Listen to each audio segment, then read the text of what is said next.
and now turning finally to The Western Canada. forehead of the beast, because if Forehead of Oakland is the belly of the beast, then I think Canada is the forehead of the beast.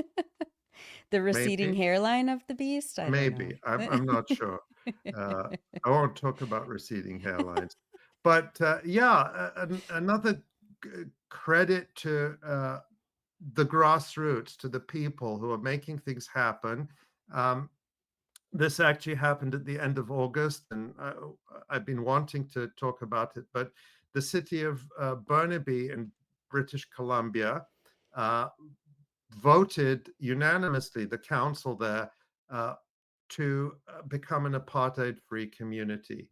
And you can see that this is from Apartheid uh, Free Communities. This is from Apartheid Free Communities Canada, or BC, I think, their Instagram account celebrating this victory. And you can see this story from the CBC, the Canadian government broadcaster, uh, even covered the story, and they did so quite well. The headline, as we can see there, is um, Burnaby Council votes unanimously to ask Ottawa to impose arms embargo on Israel. And just a few snippets from this, that the councillors there in Burnaby, BC, voted unanimously, uh, have unanimously passed a motion calling on the federal government to impose a two-way arms embargo on Israel amid the current war in Gaza. The motion from Councillor Alison Gu asks Burnaby Mayor Mike Hurley to write to the federal government and request that the federal government stop the export and import of all military goods between Canada and Israel. And it commits Burnaby to the signing of the Apartheid Free Communities pledge. And by doing so, they become the first community in Canada to call for a two-way arms embargo on Israel. Um, uh, Councillor Alison Gu, who sponsored this initiative, said our constituents have been speaking to us, coming to us, saying that they feel just completely let down by other orders of government in the lack of action on this. She told the CBC's On the Coast before the meeting. So again, showing how it is pressure from below that is pushing these initiatives. And Gu, yeah, and again, this really is so important. And the fact that the CBC even reported this, I was amazed.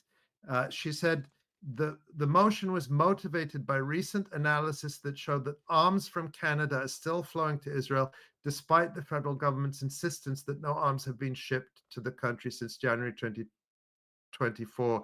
She says the data was uncovered by a group of researchers from four NGOs: World Beyond War, the Palestinian Youth Movement, Canadians for Justice and Peace in the Middle East, and Independent Jewish Voices. They found entries in the database of the Israel Tax Authority that show Canadian goods continuing to enter Israel, described by the Israeli government as military weapons parts and ammunition. So again, that shows how these groups that we've talked to many of them, to many of these activists on this program, how they're having a direct impact now on policy. And kudos and congratulations to them and to everyone who made this happen. And I'll just remind people, back in March, we spoke with Wafik Faour of Vermonters for Justice in Palestine, about the Apartheid Free Communities initiatives in Vermont, where 5 towns earlier this year became the first communities in the United States to adopt the Apartheid Free Community Pledge. So go back and check that out. The headline there for the story in the Electronic Intifada, and you can find all the videos, is Vermont Victory Against Israeli Apartheid.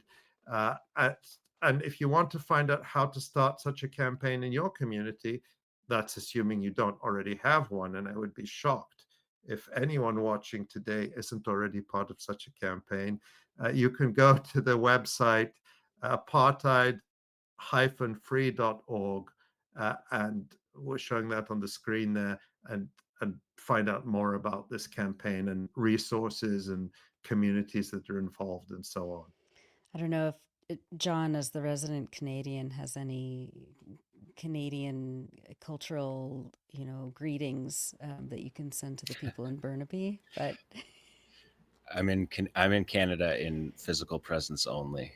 But I'm glad that these initiatives are happening, and that report that was put out by the PYM was an excellent report and definitely shone light in a place that the Canadian government and corporations were hoping to have hidden. So yeah, good to see, and let's have that spread across communities, because it's pretty obvious 706 days in that our governments aren't going to suddenly do something that they haven't done in 2 years or 75 years in most cases. Canada was an integral part of the establishment of the State of Israel and has been one of its biggest backers um, throughout its existence, which incidentally is less time than many of the grandparents in Gaza that are being forced out of their houses right now. yeah, yeah.